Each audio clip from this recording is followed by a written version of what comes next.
The first few times I went in the workout room at the Y, I just felt so visible, but invisible. Like a lot of people don't talk to you when you're blind.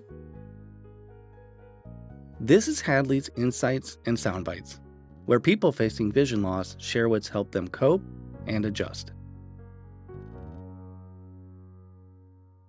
My name is Leighann. I'm actually from Collinsville, Illinois, which is in the St. Louis, Missouri metropolitan area. I was diagnosed with glaucoma when I was 14. I'm now 47, and I was basically afraid of losing my vision ever since I was 14 because the only thing I knew about glaucoma is that people went blind from it. My right eye kind of progressed more quickly than my left in terms of complications. I had a failed corneal transplant on my right eye back in 2017, and we didn't repeat it because I had a lot of optic nerve damage. The glaucoma was just a lot worse in that eye.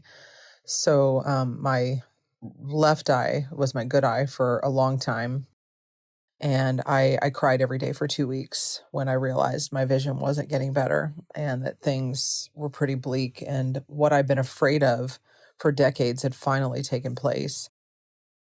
I was teaching indoor cycling before the vision loss, lifting weights 3 to 5 days a week.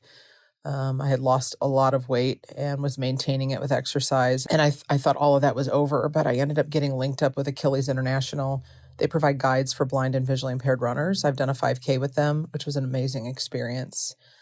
Being able to use the tether, so not having my white cane. I ended up learning to use VoiceOver on my phone and on a Mac. And basically, I do a lot of things that honestly scare me to death because I want to live. The first few times I went in the workout room at the Y, I just felt so visible, but invisible. Like a lot of people don't talk to you when you're blind. And, now that I'm single, I get scared that I won't meet anyone because I won't know if anyone's making eye contact with me or looking at me. But basically just trying to focus on living the best life that I can. So I don't know what the future holds for me, but I know that I intend to fight and I intend to live my life.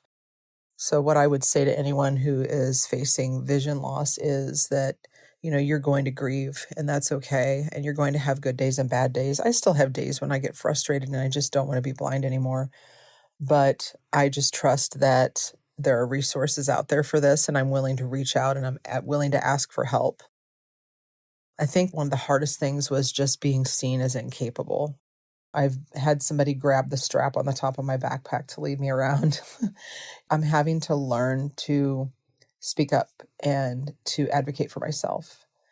And I'm realizing that people that have been blind their whole lives, it has to be exhausting because you're constantly an advocate for yourself. So I guess what I would say to anyone listening to this who's not navigating vision loss, but maybe you love someone who is, help be their ally, help advocate for them, because it's exhausting living this life and having to explain things, advocate for yourself and prove yourself as a professional and someone who's intelligent. And, the people that knew me before, I feel like see me as pretty capable, but the people who really didn't know me, I'm the blind lady. But I'm hoping to normalize disability and normalize that people with disabilities can take up space in the world and can exist and can live good and wonderful and full lives. So I hope this story helps someone. Thank you for listening. You never know who might need to hear your story. To share, just leave a message on our Insights and Soundbites voicemail. You can call 847-512-4867 or record a message on your smartphone or computer and email it to podcast@hadleyhelps.org.